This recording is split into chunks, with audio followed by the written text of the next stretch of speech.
안녕하십니까. 처음 통역을 시작하는 사람들을 위한 수화통역 가이드 5번째 시간입니다. 오늘은 수어의 두 번째로 표정에 대한 부분을 보겠습니다. 자, 우리가 수화소라고 할 수 있는 게 5가지 요소가 있습니다. 수형, 손의 모양, 수위, 어느 위치냐, 수동, 어떻게 움직이느냐, 그 다음에 수향, 이게 밖으로 내 있냐? 그런 건데 이제 그리 큰 위치는 안 돼 있고 수향이 있고, 그 다음에 비수지라는 게 있습니다. 비수지 기호로 쓰다가 지금 비수지 신호라는 이름을 써요. 자, 이 비수지 신호는 이제 표정과 여러 가지 이제 합쳐서 했다라고 볼 수가 있는데, 일단 뭐 안면에 표정이라는 게 있겠죠. 그 다음에 고개의 각도 뭐 이런 것들이 있고, 그 다음에 몸의 움직임, 몸이 어떻게 움직이느냐, 그 다음에 특정 물건을 쥐거나 이동하거나 이런 어떠한 제스처를 하느냐라는 부분들을 볼 수가 있죠. 자, 이 비수지 신호는 첫째는 이제 감정을 표현할 때 사용하죠. 이 동작할 때 어떤 감정을 했다라는 것들이 나오기도 하고, 근데 부사를 대체합니다. 엄청나게 크다, 작다, 뭐 이런 거 있죠. 매우, 아주, 훌륭히. 그거 할 때 이제 이 표정으로 나오는 이걸 보고 얼마나 크냐, 얼마나 오래됐냐, 과거라는 거 하면서 과거냐, 과거냐에 따라서 얼마나 과거냐, 최근이냐를 판단하게 되죠. 그리고 아예 수화를 대체하는 경우도 있습니다. 수화를 대체해서 표정합니다. 그래서 이런 볼을 내미는 동작이 한편으로 어떤 걸 오래 한다라는 의미 있어요. 그래서 그러니까 어떤 것이 지속된다는 표현이에요. 근데 이거 하는 순간 어떤 걸 지속되고 힘이 떨어지지 않는다라는 이런 의미를 갖고 있어요. 아예 수어 자체를 대체하는 부분이기도 합니다. 그 다음에 문법적인 표현을 하기 위해서 이제 비수지가 됩니다. 이건 표정하고 좀 달리 어떤 고개를 끄덕이거나 눈썹이 움직이거나 이런 거에서 주어 부분이구나, 이건 이제 서술어 부분이구나, 이런 부분들을 이제 판단할 수 있는 부분이 이런 비수지입니다. 자, 여기서 좀 보면 이제 표정에 대한 걸 보려고 그래요. 표정은 이제 지금은 한 7가지를 이제 기본 표정으로 보는데, 사실 그 7가지라는 것이 이렇게 이제 학자마다 조금씩은 좀 다른 부분이 있습니다. 어쨌든 기쁨, 슬픔, 분노, 두려움, 혐오, 논란, 고통, 이렇게 볼 수가 있고요. 이 표정과 제스처는 이런 부분이 있습니다. 청인의 영역에서 사용하는 표정과 제스처 영역이 있고, 농인이 사용하는 표정과 제스처가 있습니다. 물론 공통적인 것도 있어요. 그래서 크게 3가지 형태가 존재합니다. 자, 농인은 다른 사람 수어를 볼 때 표정을 봅니다. 그런데 표정은 이제 2가지를 볼 수 있어. 하나는 눈에 대한 표정이고 하나는 입에 대한 표정. 우리가 인위적으로 움직일 수 있는 건 눈과 입입니다. 그런데 눈과 입 중에서 무엇이 가장 미세하게 움직이느냐 보면은, 입은 그래도 좀 더 크게 움직이는데 눈이 가장 미세하게 움직입니다. 그것보다 좀 큰 게 입의 움직임이고, 그것보다 좀 큰 게 수어고, 그것보다 좀 큰 게 제스처가 될 수 있죠. 그래서 농인이 수화할 때 상대방은 그 상대방의 눈을 중심으로 보게 됩니다. 그럼 가장 적은 거에 집중하다 보니까 그보다 큰 것들이 전체적으로 모두가 들어오는 형식이 됩니다. 만약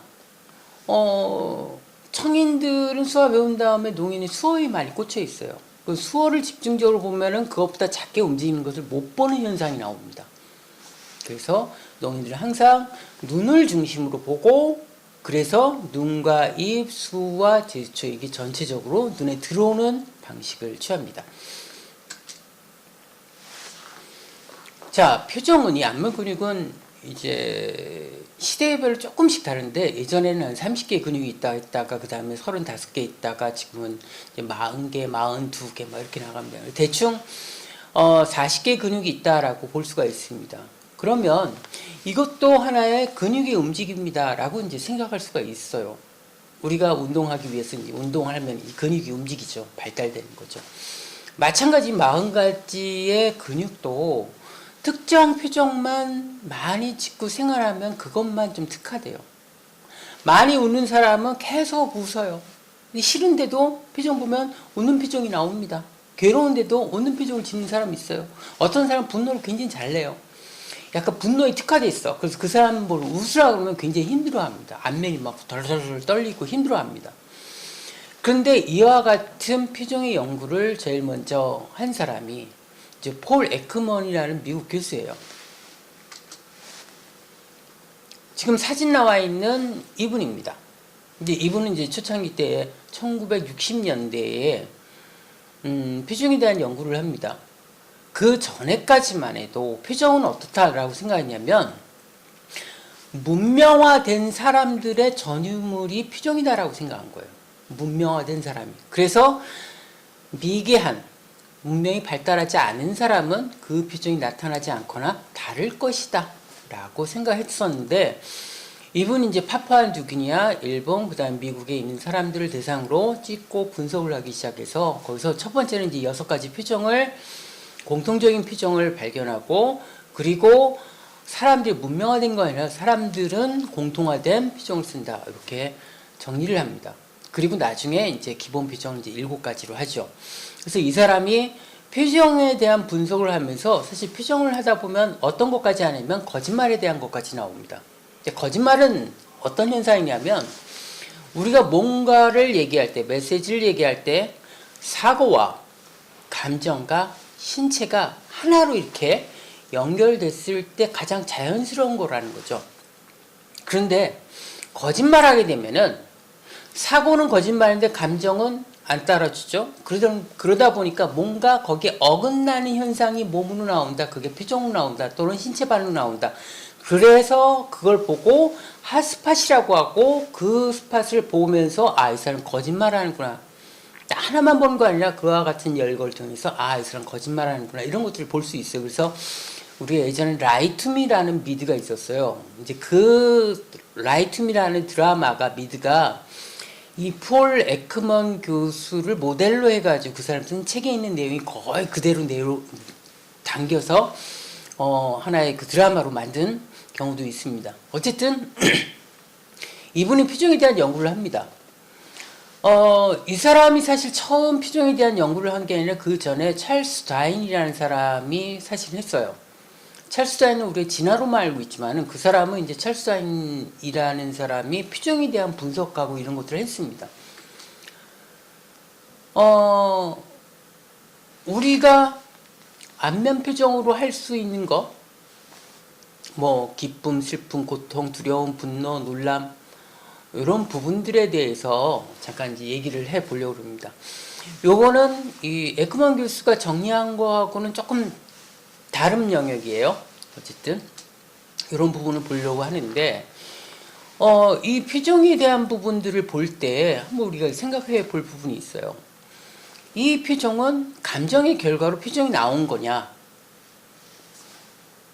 일반적으로 그런 생각을 갖고 어떤 그 쌓여있는 문명화된 뭔가가 쌓여서 나온다라는 생각에서, 아까 얘기한 찰스 다인이나 에크먼 교수나 이건 조금 어떤 입장이냐면, 약간 자기 보호의 어떤 결과로 근육의 움직임이다라는 개념이에요.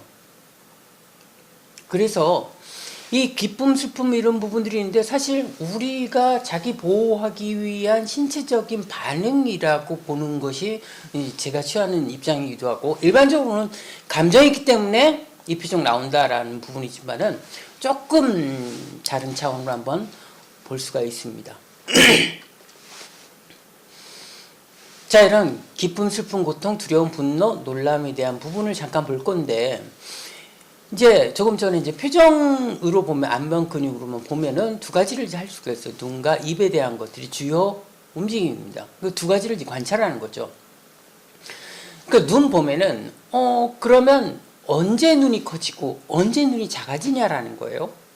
그러면 관심 있고 보고 싶고 하면 눈이 커집니다. 다시 말하면 눈이 커진다는 것은 그 사람, 그 대상에 대해서 더 알고 싶어, 때로는 지금의 상황을 빨리 알고 싶어 하면서 커지는 게 눈이라는 거죠. 자, 우리가 이런 부분, 기쁨일 때 눈이 커질까 작을까 얘기하면은 보통 작아진다는 얘기를 많이 해요. 눈이 커지냐 작아지냐. 그런데 기쁨도 이제 커질 때 있고 작아질 때 있어요. 눈이 기쁘면 눈이 커지고 입이 기쁘면 입이 커져요. 무슨 말이냐면은 정말 아름다운 모습을 보면서 기뻐 그러면 눈이 커집니다. 그런데 말이나 이야기, 먹는 거나 이야기에 대한 부분을 할 때는 입이 커지면서 눈은 작아져요. 좀 특이합니다. 그래서 눈이 커진다라는 거는 관심 있고 그 상황을 본다라는 거죠. 예를 들어 맨 밑에 이제 놀람이라는 게 있습니다. 놀람 보면은 눈 커지고 입 커지고예요. 놀람입니다. 자, 놀람이라는 거는 어떤 상황이냐? 갑자기 일어나는 거야. 그래서 내가 상황 판단을 지금 빨리 해야 돼. 그래서 시각이 커져서 지금 어떤 상황인지를 판단하다 보니까 눈이 커진다라는 거예요. 자, 이 눈에 대한 정보, 그 다음에 입에 대한 부분입니다. 입은 뭐냐면 입이 얼마나 벌어졌느냐. 입에 벌어지는 그 감정이 얼마나 극대화됐냐에 따라서 입이 많이 커져요. 그래서 우리가 기쁨, 미소 종류 보면 이 좀 더 하면 입이 벌어지죠. 근데 치아를 보이는 게, 그래서 김치라는 게 치아 보이게 하라는 거예요. 그 다음 좀 더 하면은 이게 벌어지죠. 그리고 목젖이 보인다 그러죠. 그래서 입이 얼마나 벌어지느냐에 따라서 슬픈 감정도 침묵하는 것부터 커지는 것, 그 입이 벌어지는 게 그 감정, 분노도 마찬가지예요. 기쁨이나 슬픔이나 분노 역시 입이 벌어진 그 감정이 아주 극하다라는 것들을 표현합니다. 그 다음에 이런 부분이 있어요. 웃고 있는데, 미소를 짓고 있는데, 이게 균형이 되면은 우리가 보통 이제 약간 정직한 웃음으로 해석을 하고 삐뚤어지는 경우가 있어요. 약간 비웃음이죠. 비웃음 같은 경우는, 이 비웃음은 나는 뭔가 아는데 너는 몰라 라는 부분이 좀 많이 깔려 있습니다. 그러다 보니까 이제 삐뚤어져요. 삐뚤어지는 웃음하면은 상대방을 비웃음이라고 생각합니다. 그래서 이제 입이 그렇게 이제 해석하는 부분이 있고, 또 하나는 입이 삐쭉 나오는 경우 있어요. 입이 삐쭉 나온 거는 좋을 때 있고 나쁠 때 있는데, 좋을 때는 뭐냐면 호기심에 대한 부분이에요. 궁금해. 궁금수하면서 있습니다. 뭐지? 궁금한 거야. 입이. 입 모양이 궁금한 부분이에요. 호기심. 그런데 그 다음에 이제 어떤 부분이냐면 입이 이렇게 바람을 내는 동작이 있어요. 근데 수어에서는 하나 또 바람을 아까 느끼면 어떤 걸 지속하다라는 표현도 쓰고, 그러니까 일반인은 안 쓰죠. 수어에서는 그렇게도 쓰고, 바람 내는 건 약간 불만에 대한 부분이 있어요. 자, 아까 얘기한 입에 대한 것이 좋은 거 있고 나쁜 거 있는데, 입이 하면 좋은 건 호기심 개념이지만 나쁜 개념은 뭔가 할 말이 있는데 하지 못한다라는 거예요. 아이들 둘이 있는데 막 야단치고 있는데 한 아이가 입이 삐쭉 나오고 하고 있으면 할 말이 있다라는 뜻이에요. 그러면 얘는 말을 시켜야 돼. 근데 그걸 시키지 않고 무조건 다 야단치면 다음에는 얘가 볼이 있어요. 바람이 있습니다. 그럼 그때는 대화할 때는 응대를 안 해요. 자, 그래서 어떻게 삐쭉 나왔냐, 바람을 넣느냐에 따라서 어떤 의미냐가 좀 달라집니다. 우리가 이제 감정에 대한 것들을 한번 잠깐 보면은, 감정을 기쁠 때 언제 기뻐요? 그러면 그 기쁠 때 이렇게 많이 대답을 하세요. 이제 조금 다르게 좀 보면은, 기쁨이라는 감정, 행복이라는, 이제 영어로 하면 해피니스로 되어 있는데, 저는 이제 기쁨으로 이제 많이 이제 해석을 합니다. 기쁨이라는 건 뭐냐면, 그 기가 약간 에너지죠. 막 뿜어오는 거야. 그 에너지를 받았을 때. 첫 번째는 먹을 거나 마시는 것들을 내가 했을 때 기쁘죠. 배고팠는데 먹을 거 보면 기뻐. 또 하나는 정신적인 에너지를 받았을 때, 칭찬을 받거나 이런 부분도 기쁨으로 나옵니다. 또 장래에 희망이 있어, 그것도 기쁨으로 나오죠. 그래서 에너지나, 그러니까 물질적인 거나 정신적으로 에너지를 받을 때 우리는 기쁨이라는 걸 돼요. 또 한편으로 보면 슬픔은 뭐냐? 슬픔은 기쁨이 받았기 때문에 슬픔은 상실에 대한 감정이에요. 어떤 것이 없어졌어. 그런데 복구가 될 수 있는 슬픔은 그래도 위로가 돼요. 대체품이 있거나. 아이들이 막 장난감 하고 있는데 깨졌어. 막 울다가 똑같은 거 사줄게. 그러면 이제 얘가 이제 갑자기 회복이 되죠. 회복이 될 수 있는 기쁨, 그 슬픔은 그래도 괜찮아요. 그런데 이런 부분이 있습니다. 돌아오지 않고 회복되지 않는 슬픔, 상실. 누군가의 죽음이죠. 우리가 굉장히 많이 슬퍼합니다. 근데 기쁨과 슬픔에서 이제 공통적인 것이 뭐 있냐면 내가 얼마나 정성을 들였냐에 따라서 크기가 좀 달라집니다. 시험을 준비했는데 1년 내내 엄청나게 열심히 준비해서 합격하면 엄청나게 기뻐합니다. 그런데 한 2, 3개월 해가지고 시험 봤는데 합격했어. 그 기쁨 표정이 굉장히 적어요. 슬픔도 마찬가지입니다. 내가 얼마나 애정을 쏟은 사람에 대해서의 죽음이냐가 슬픔의 정도를 나타냅니다. 나와 관련 없는 사람의 어떤 죽음은 내가 거기에 뭔가 애정을 쏟거나 이런 부분이 없기 때문에 슬픔이 적어요. 그런데 애정이 있는 부분들은 그 슬픔이 굉장히 커지죠. 그 다음에 이제 고통이라는 게 있습니다. 고통은 학자마다 표정에 넣는 사람이 있고 빼는 사람이 있고 저는 이제 표정을 아래 넣는 편인데 고통이라는 부분은 뭐냐면 우리가 어떤 거 이제 지금은 그렇지 않지만 예전에 말죽거리 잔혹사나 이런 영화 보면 이제 선생님들이 빠따가지고 막 빡 때립니다. 그럼 때리기 직전에 그 사람들의 얼굴 표정이 뭐냐? 자 하면서 코 주변으로 약간 얼굴이 두껍게, 그러니까 에어백처럼 두껍게 만들어요. 얼굴이 두꺼워진다라는 거예요.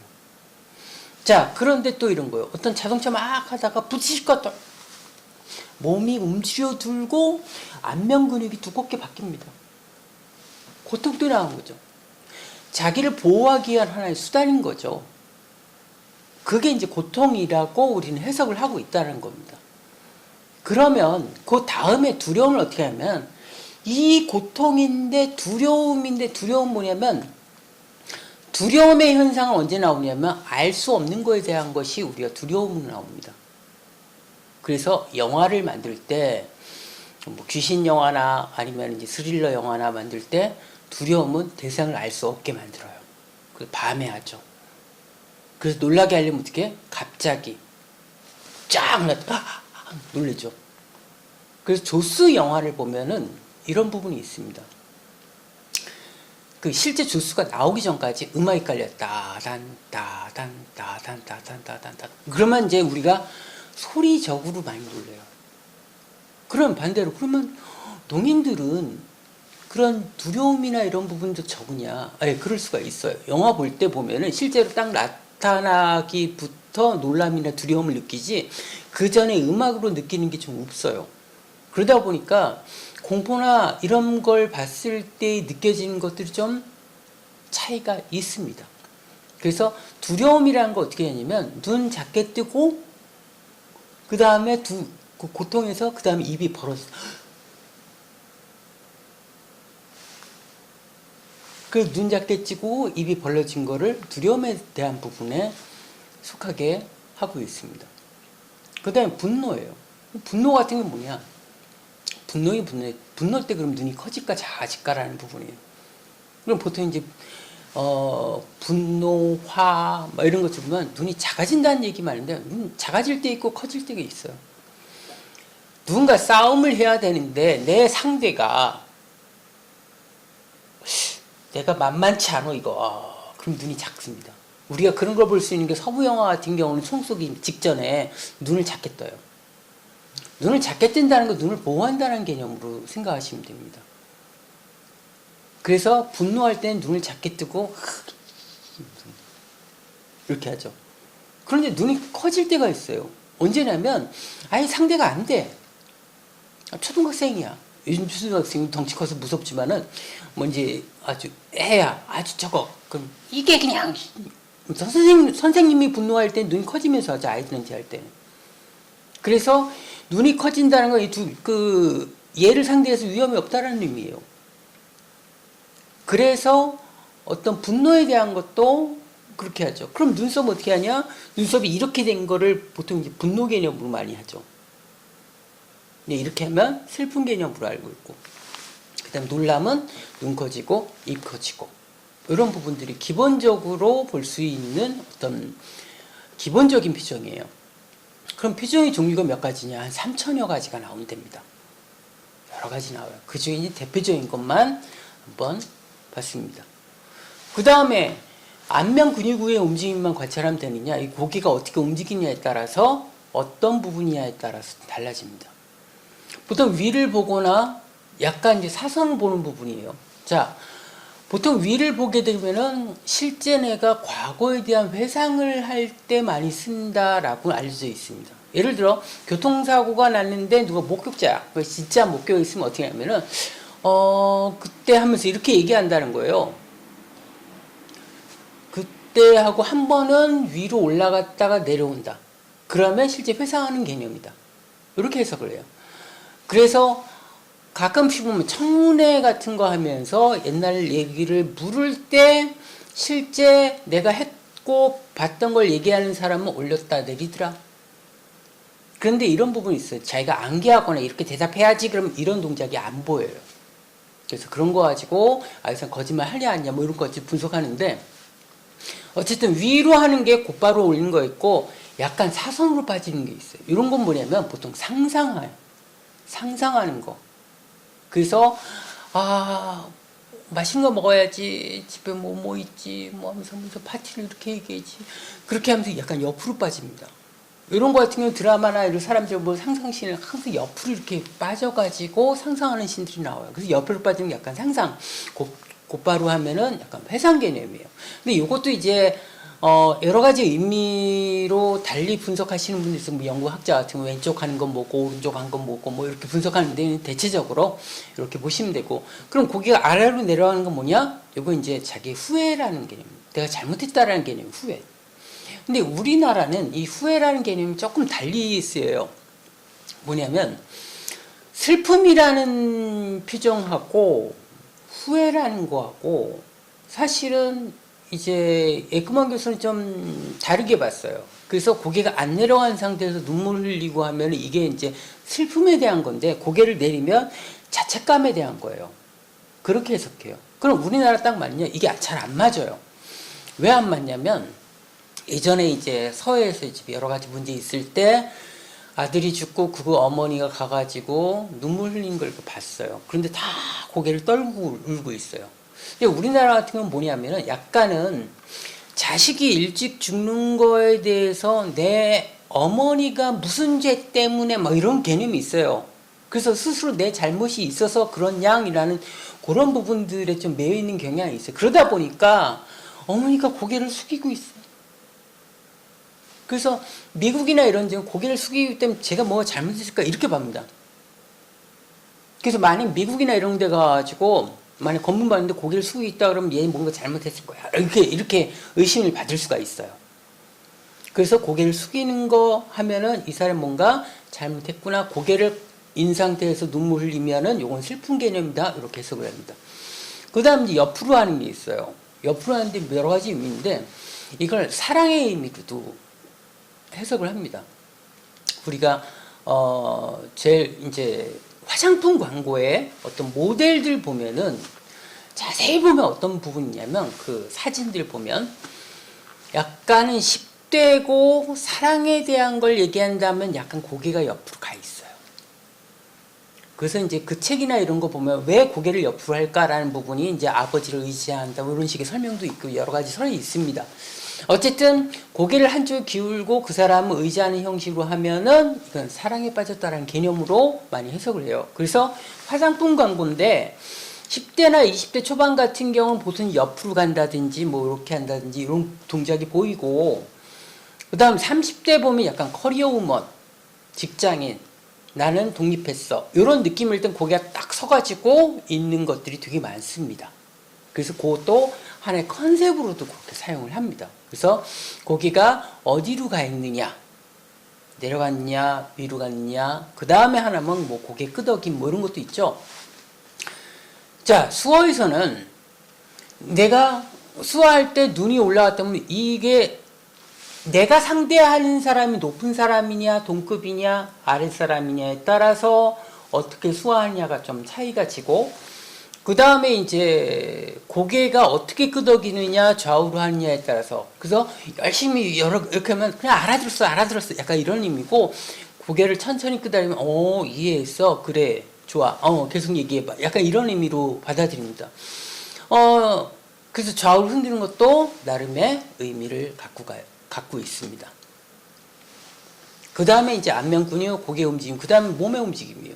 자, 몸의 움직임 기본적으로 뭐냐면 몸이 앞으로 간다라는 관심이 있다라는 거고 뒤로 가면 관심이 멀어진다라는 의미예요.